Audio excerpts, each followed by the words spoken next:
इस समय हमारे साथ बहुत कम समय में देश में लोकप्रिय हुए मध्य प्रदेश के मुख्यमंत्री मोहन यादव जी हैं, जिनके बारे में इस समय देश के प्रधानमंत्री जिन्होंने बहुत कम लोगों की प्रशंसा की है, उनकी प्रशंसा कर रहे हैं। अभी इटावा से उन्होंने कहा था कि हमारा शेर जो है बहुत तेजी से कार्य कर रहा है। मोहन जी, सर्वप्रथम आपको ढेर सारी शुभकामनाएं और इतने कम समय में आपने एक लोकप्रियता हासिल की है। बहुत धन्यवाद, बहुत धन्यवाद। सबका प्रेम है और पार्टी की विशेषता है, नरेंद्र मोदी का आशीर्वाद है क्या हमारे उसमें काम। मोहन भाई, आपको हमने देखा कि जब एबीपी में आप काम कर रहे थे, उस दौर से लेकर के आज तक का सफर, जीवटता आप में दिखाई दी। जो भी आपको दायित्व मिला उसको हर तक आपने उसका परिणाम दिया। हर भाजपा कार्यकर्ता की विशेषता दिल लगा के करना, मैं भी उसी में से जो काम मिल जाए खूब आनंद से करना, दिल लगा के करना, उसमें अच्छे से अच्छे रिजल्ट आए इस पर प्रयास करना। मुझे संतोष इस बात का कि मैं इस दिशा में थोड़ा काम करता। ये चौथे चरण का मतदान हो रहा है और आज समझिए अब 24 घंटे शेष है प्रचार, और जिस ढंग से, जिस गति से आप लगे हुए हैं, किस ढंग का रिस्पॉन्स आपको देखने को मिल रहा है? चारों तरफ से वातावरण अनुकूल है। माननीय मोदी जी ने 10 साल में जो काम करके दिखाया है, पूरा देश एक तरह से मोदीमय हो चुका, प्रदेश मोदीमय हो चुका है। इसी का परिणाम है कि आज पूरे देश में एक अलग प्रकार का वातावरण उसमें डूब चुका। हमने जरूर अपनी पार्टी का झंडा लहरा, सरकार की व्यवस्था को बात करना, लेकिन लोगों का पहले से ही मन बना हुआ कि माननीय मोदी जी को चुनना एक बात सरकार। अच्छा, ये देख रहे हैं कि जिस ढंग से विपक्ष है, जो विपक्ष को बिखरा हुआ था, जो इंडिया गठबंधन है, उसमें टीएमसी कह रही है कि हमारा तो कोई सरोकार नहीं है कांग्रेस के साथ पश्चिम बंगाल में। लेकिन ये देखिए कि चुनाव को ये मुस्लिम और हिंदुओं के बीच में ले जा रहे हैं, किस ढंग से देखते हैं इस बात? देखिए, मुस्लिम और हिंदुओं के बीच में कांग्रेस ले जाता है, मुस्लिम हिंदू के बीच में कभी मोदी जी या भाजपा ने नहीं लगी। आप बताइए, आज भगवान राम के मंदिर का प्रकरण का निराकरण हुआ, तो निराकरण का समाधान मंसारी बंधुओं ने भी भगवान राम के भूमि पूजन में, लोकार्पण में मोदी जी के साथ, और बाकी देश ने पूरा आनंद मनाया। कोई एक जगह दंगा नहीं हुआ, कोई झगड़ा नहीं हुआ। हमने अभी रामनवमी मनाई, उसके 2 दिन पहले ईद मनाई, हमारे लिए कोई दिक्कत नहीं है। लेकिन कांग्रेस अपने घोषणा पत्र में जान करते वो बीज डालती जिससे विवाद बने। इसीलिए कांग्रेस की जब जब सरकार रही तब तक दंगे हुए, कर्फ्यू लगा। हमारे लिए आप अंदाज लगा लो कांग्रेस का, जब देश आज़ाद हुआ था भारत पाकिस्तान के टुकड़े हुए, उसमें जनसंघ भी नहीं था, भारतीय जनता पार्टी भी नहीं थी तो कांग्रेस और मुस्लिम लीग थी। देश का बंटवारा भी करा तो निरपराध हिंदू मुस्लिम जितने लोग भी मारे गए उस दौर में। पंजाब से दो नदियाँ कटी तो 2-3 नदियों का हमारा पंजाब आधा रह गया। तो ये जो पूरा पाप कांग्रेस के सिर पे होता है, कांग्रेस की गलतियाँ होती हैं, और कांग्रेस धीरे से टर्न कर देती है बीजेपी के सिर पे। तो भगवान आज इस परमात्मा के युग में माननीय स्वर्गीय अटल बिहारी वाजपेयी जी को याद करो, जो मुस्लिम देशभक्त हमारे लिए पहले राष्ट्रपति अगर किसी को बनाया, अब्दुल कलाम जी को बनाया, और हमने सबने देखा कि दूसरी बार उनका रास्ता रोका तो कांग्रेस ने रोका। कांग्रेस को देशभक्त मुसलमान नहीं चाहिए, कांग्रेस को हिंदू मुस्लिम के झगड़े चाहिए, और कांग्रेस अपने ये सारी बात दूसरे में डालती। ये बताइए कि हमने उस दौर को भी देखा जब अडवाणी जी कार सेवा चल रही थी और आप नेतृत्व भी कर रहे थे, सौगंध राम जी खाते हैं मंदिर यही बनेंगे, तो वो दौर था। और आज 22 जनवरी को आपकी शपथ ग्रहण के बाद जो भव्य राम मंदिर लोकार्पित, तो कैसा महसूस कर रहे हैं? क्योंकि उस समय आप बिल्कुल युवा थे और आज को इस दिन का भी आनंद है और आज का भी आनंद है कि न हमारे उस दौर में भी आप देखिएगा कि जान करके इनकी एंटी गठबंधन के आधार पर पूरे देश ने देखा कि आडवाणी जी को बंदी बनाने का काम किसी ने किया था, इन घमंडिया गठबंधन के लोगों ने किया। जान करते कि जिस इशू को आज़ादी के समय हल कर लेना चाहिए, ऐसे विषय पे पूरे देश की राय लेकर के कर सकते। सुप्रीम कोर्ट ने सबके बीच डिसाइड कर दिया, फिर भी आज कांग्रेस दर्शन करने नहीं जाती, तो इसका पीछे कारण क्या है? देख रहे हैं कि आप लोगों में भारी उत्साह देखने को मिल रहा है, जगह जगह स्वागत का दौर चल रहा है। मोहन यादव जी के स्वागत का क्रम जारी है और जगह जगह लोग रोक रहे हैं।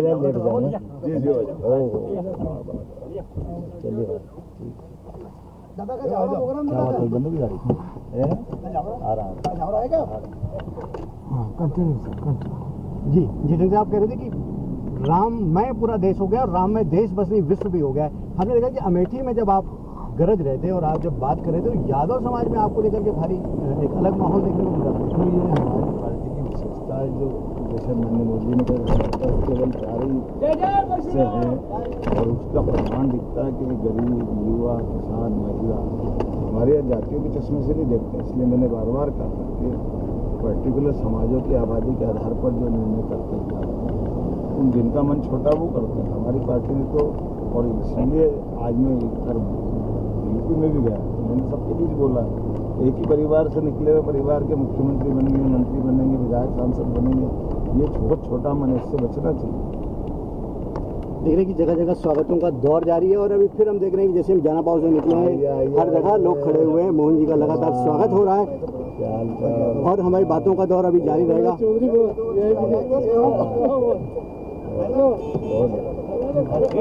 अब निकल जाए, जल्दी जाना है मेरे को, अब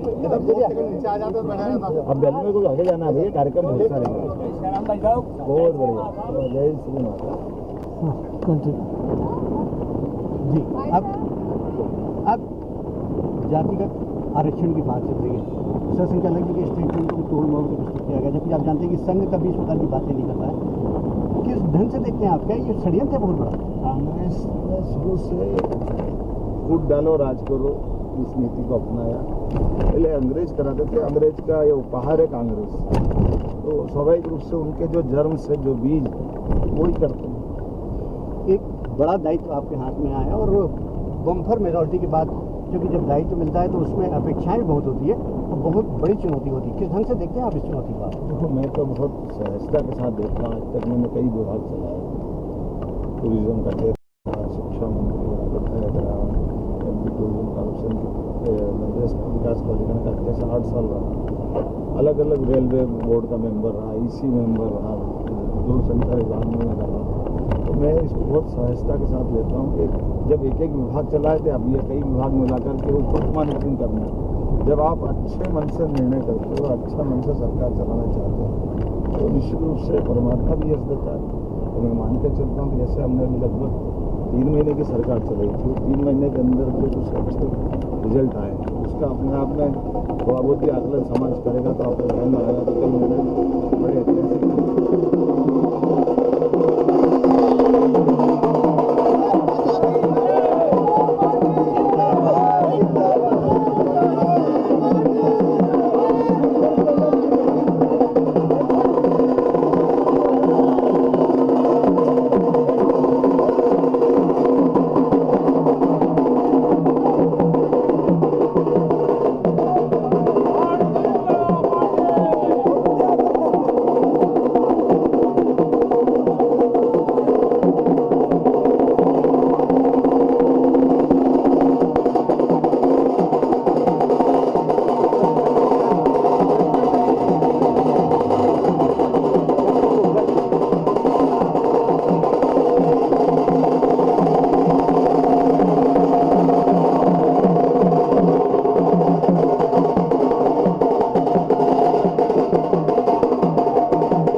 कल रात में भी आप लोगों के साथ कुल्फी खा रहे थे।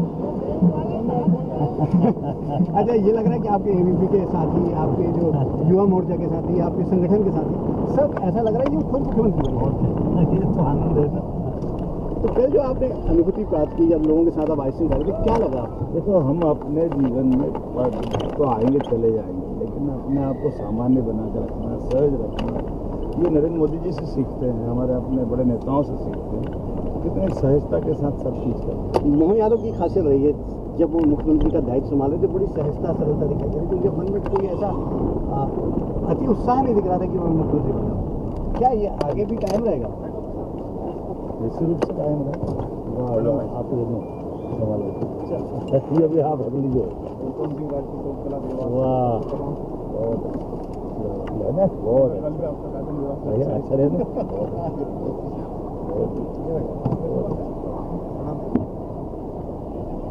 मोहन जी, हम अभी भगवान परशुराम जी की आज जयंती थी और आप जानते हैं कि देश में मध्य प्रदेश एक पहला राज्य था जिसने भगवान परशुराम की जयंती घोषित की और जाना पाव को भव्य रूप दिया।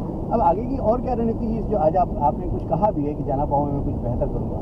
देखिए, क्या होता है, कई ऐतिहासिक घटना है जिन घटनाओं का पर देश और देश की संस्कृति। वाह, फोटो ले लें सर। अब जाने आप फोटो एक फोटो ले लो भाई साहब, फोटो एक हो गया। भाई साहब जल्दी। बढ़िया, चलो बहुत बढ़िया। धन्यवाद सर, जय श्री राम जी। आपने कहा कि जानापाव में कुछ और करेंगे जो कि ऐतिहासिक कार्य क्या हुआ कि कई बार हम अपने देवी देवताओं को केवल धर्म से देख करके उनके पुरुषार्थ से पूरे समाज को परिचित कराने में काफ़ी गुंजाइश है। मेरा प्रयास रहेगा कि जैसे भगवान कृष्ण को सुदर्शन चक्र यहाँ परशुराम जी ने दिया जी, और ये बड़ा ऐतिहासिक घटना है, बड़ी बात है, तो इस बात का इतिहास क्यों समाज के सामने नहीं आना चाहिए। ऐसे कई विषय हैं जिन विषयों को लेकर जैसे भगवान ने अपने जीवन काल में गरीब से दोस्ती रखने का नारायण नामक स्थान जी, या कृष्ण सुदामा की दोस्ती हुई, तो इतने बड़े पद पे पहुंचने के बाद भी अपने मित्र से जहाँ पहली बार उनकी दोस्ती हुई तो उस स्थान को चैतन्य कर गरीब अमीर की दोस्ती के स्थान अगर सबको मालूम पड़े तो क्या बुरा है। ऐसे कई विषयों को लेकर के मेरी सरकार काम कर रही है, जिनको हम जनता के बीच में लाएंगे तो विकास के काम भी कराएंगे, रोजगार भी दिलाएंगे, लेकिन जो जिनसे जड़ें जुड़ती हैं। अब आप बताइए कितनी अच्छी रसखान ने भगवान कृष्ण के बारे में कविता बनाई, इसकी दो पंक्तियाँ बड़ी जोरदार है। भगवान कृष्ण का भावार्थ उनका ये है, उनके हाथ में सब कुछ है, जो दुनिया में सब दे सकते हैं, सबका मन की भावना को समझ के उनके तरह का व्यवहार कर सकते हैं। वो थोड़ी सी छाछ मक्खन पे गोपियों के साथ नृत्य करते हैं। तो दो पंक्ति है ना, ताही यही की छोरी या छछिया वाली छाछ बना चुका। तो ये हमारे लिए सौभाग्य की बात है कि जिनके पास सब है उनका मन भी कितना उदार है कि वो कोई ऐसा ललचा रहा तो उसमें भी आनंद ले रहे हैं। ये जो सहजता है भगवान की, सरलता, हम सबको सीखती है। मोहन जी आपने राजनीति में पीएचडी की, लोग कहते हैं कि देखिए पीएचडी लेकिन आपने आपका विषय राजनीति रहा है, उसका आपने पीएचडी। क्या लगता है कि जो अब जो एक महत्वपूर्ण दायित्व है कि राज्य का मुखिया बने, क्या जिधर से लोग कह रहे हैं कि आपकी दूरी अभी बहुत लंबी है। देखिए दोनों बातें, सरकार में जब बैठे तो सरकार का उत्तरदायित्व लंबी का कदम चलाना चाहिए। और मुझे इस बात का संतोष है कि मैं जहाँ से आता हूँ मध्य प्रदेश की उज्जैन जहाँ सम्राट विक्रमादित्य ने शासन चलाया, राजा भोज ने शासन चलाया, अशोक जहाँ से युवराज बन के बाद में पटना में शासन चलाते हैं, भगवान कृष्ण जहाँ स्वयं शिक्षा ग्रहण करने आए, इनके अतीत के गौरवशाली पक्षों से हम सीख सकते हैं कि जनता के हित के बारे में आपको निर्णय लेना है तो जनता के हित के निर्णयों का अगर दृष्टिकोण रखोगे जीवन में सभी सफल होंगे और जनता के इसी बात का असर आता है।